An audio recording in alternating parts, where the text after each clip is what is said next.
So once again, when I think about the real movers and shakers and drivers, it's women. And today what we're going to talk about is women in business and decision making. And the key here is to share with you how you can create your own path to success.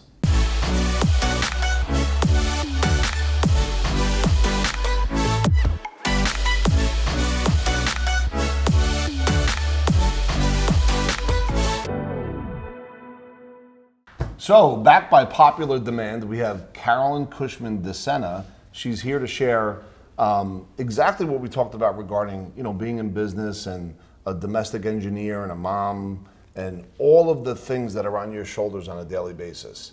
So, where does it start for you? Oh my gosh. It starts by having a clear head. It starts by being focused. It starts by making sure that I have enough discipline and mindset in order to think about all of the things that I have to accomplish in a day, from taking care of my family, which is a priority, to taking care of all of the different things that I'm involved in, from work to anything that might be philanthropic. So I need to be clear, I need to be precise, I need to know exactly what I'm doing. I do a lot of visualization and I make mental notes, and it's really important to keep me on track. So being someone in business and you're very successful in that space, you're part of a startup right now that has the ability in 2021 to be very special, VPO. Is there other businesses that you're going to be doing besides VPO and besides the business of being a mom and a lady entrepreneur? So yes, I am what I would call, I guess, an entrepreneur. And so I'm constantly looking for opportunities where I can invest my own personal money. So I'm looking at a lot of private equity investments on a frequent basis. And because my network is so deep, then I have a nice a community of business professionals that I'm linked to. I'm constantly connecting people. So if I see a private equity investment come through, I am always calling people and telling them about it and making those connections. And I think I've been somewhat successful in doing that. And Yeah, no, that's awesome, because I'm thinking about when it comes to not only private equity investments, right, but also now being the chief of staff of VPO, right, which means you're actually part of the day-to-day operations, and it requires a lot of time. While you're going to practice, you're bringing kids to school, you're doing different sports for 3 different kids, right, managing all that lifestyle. But you as an entrepreneur, right, when back in the day when you worked at Goldman or when you worked in Spear Leads. You probably, and I'm just asking, did you have the entrepreneurial itch then that is now surfacing now? No. That's leading you down these paths? No, I did not have the entrepreneurial niche or the fever then. But because of what I did, I was exposed to a lot of business opportunities. I was exposed to a lot of huge hedge funds and institutions that were working on massive projects. So my learning curve when I was in the workforce was exponential. And I think that when I left the workforce, my interests had to shift. I obviously did not want to go back doing what I was doing before, so I had to take my relationships and the knowledge that I had, and I had to learn how to pivot and to shift and to do something that was going to get me out of bed every day. And so what I found was something that's very interesting is because I think a lot of people want to plan and prepare for what their next thing is going to be. And what I did, what I think is a little bit different, instead of spending so much time planning and preparing and waiting for that perfect moment or that perfect opportunity, what I did was I let the universe come to me. I let the opportunities come to me, and what I did was I was open to accepting the introductions, whether it be new people, new opportunities, new business investments. And instead of saying, you know what, I'm going to put a label around this. I'm going to, really define exactly what it is that I want to do and define it and plan for it and prep for it. And if anything comes in that doesn't meet those requirements, I'm going to say no. And what I did is I didn't plan like that. I didn't prep like that, and I didn't say no. And what I did was, and just how you and I got connected, Rob, is you offered me an opportunity, and what did I do? I explored it. And that's really what helped me open up so many doors and so many more opportunities, because one, introduction, whether I wanted to do it or not, led me to other opportunities and, literally opened up other doors for me. And had I said no, I never would have had the amount of projects and the amount of opportunities that I had right now. And so I think that for me is something that I think is a little bit different than how other people do it.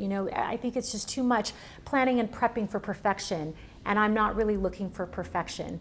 I'm looking for opportunities, and I have to learn and dig and research, and I just want those opportunities to come my way, and I vet them as they come through, and that's when I figure out where I have found my mark and what really triggers me and what interests me. So. Amazing. So influencers influencing influencers, 1 + 1 = $1 trillion.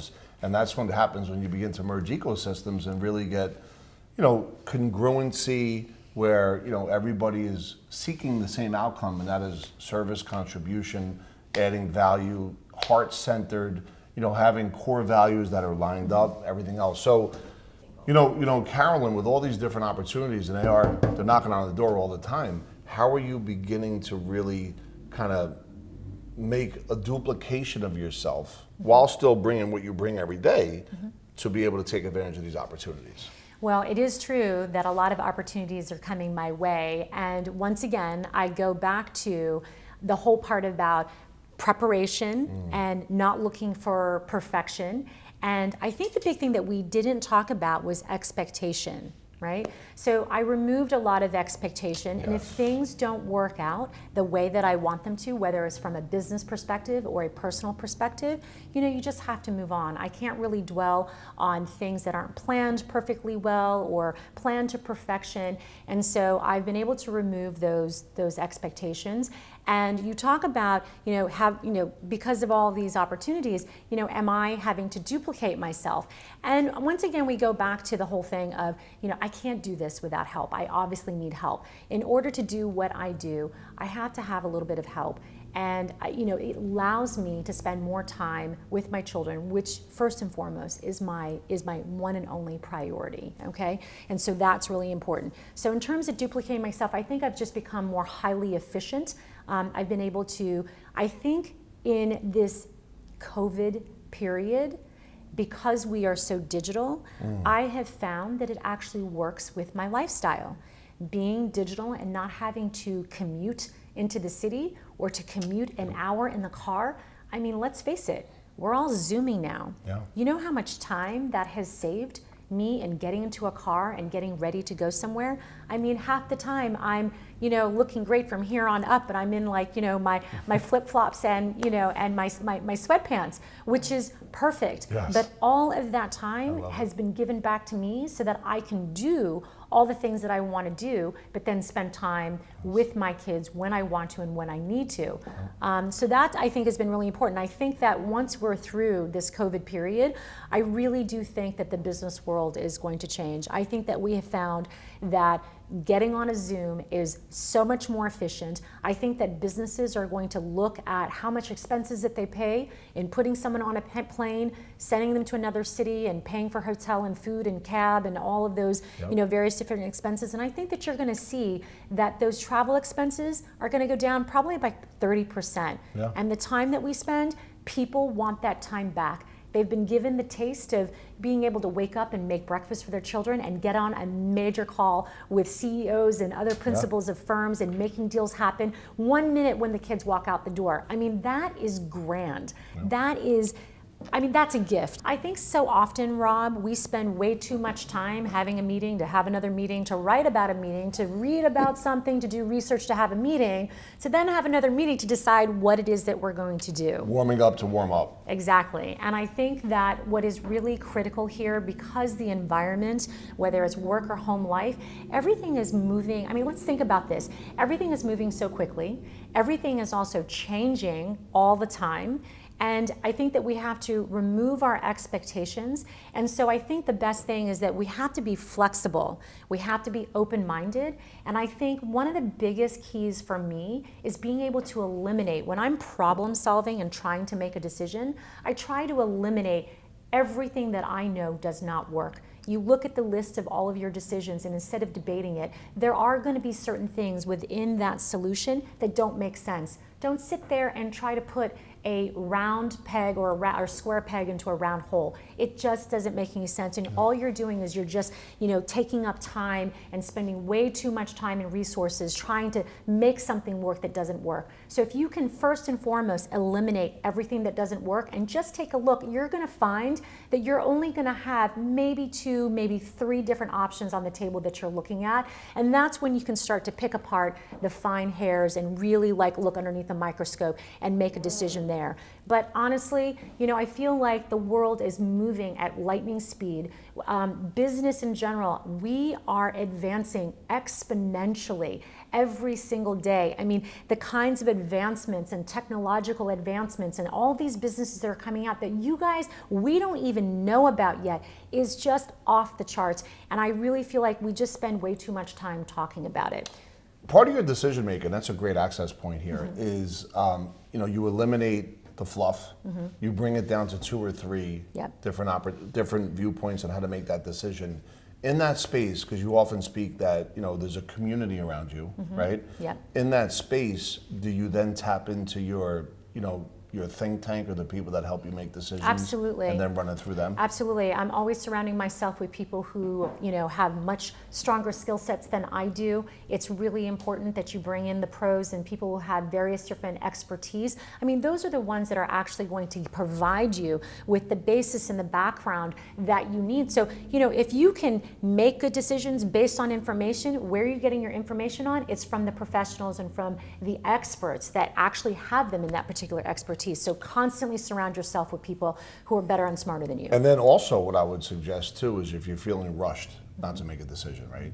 Absolutely. Yeah. I 100% agree.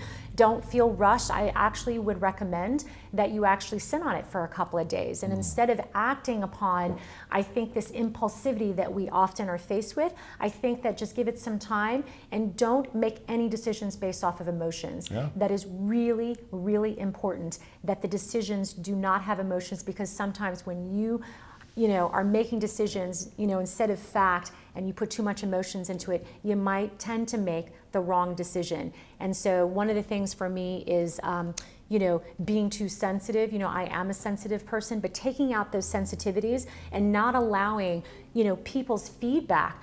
People's feedback not always going to be what you want to hear. Yes. But being able to take it, regardless if it's positive or constructive or negative, you have to be able to take that in and to learn something from it. Absolutely. Instead of feeling like someone's trying to cut you down or someone is trying to hurt you, because that's not the case. Yeah. To that point, in October, Carolyn's one of my coaches, just so everybody knows. And in October, I was in the process of making a massive decision in an emotional state.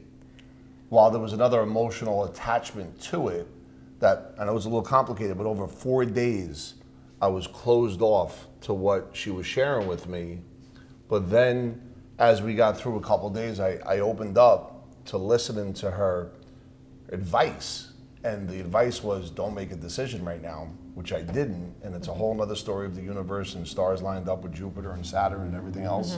I think that's what it was. Right. So I didn't make this decision in October. And because of that, there was massive acceleration happening in 2021 that might not have happened if, in fact, I was going to make the decision that I wanted to make emotionally at that particular point. Right, and I think that by you taking the emotions and stripping that out, you were able to see things much more clearly, and you were able to make the decision.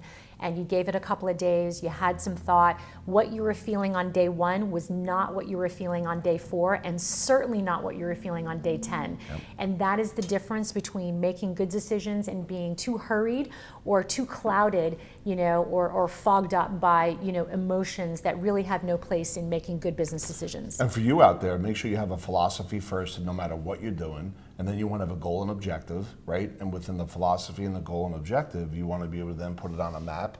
But you need to know where you want to go, but more importantly, where you are on that map.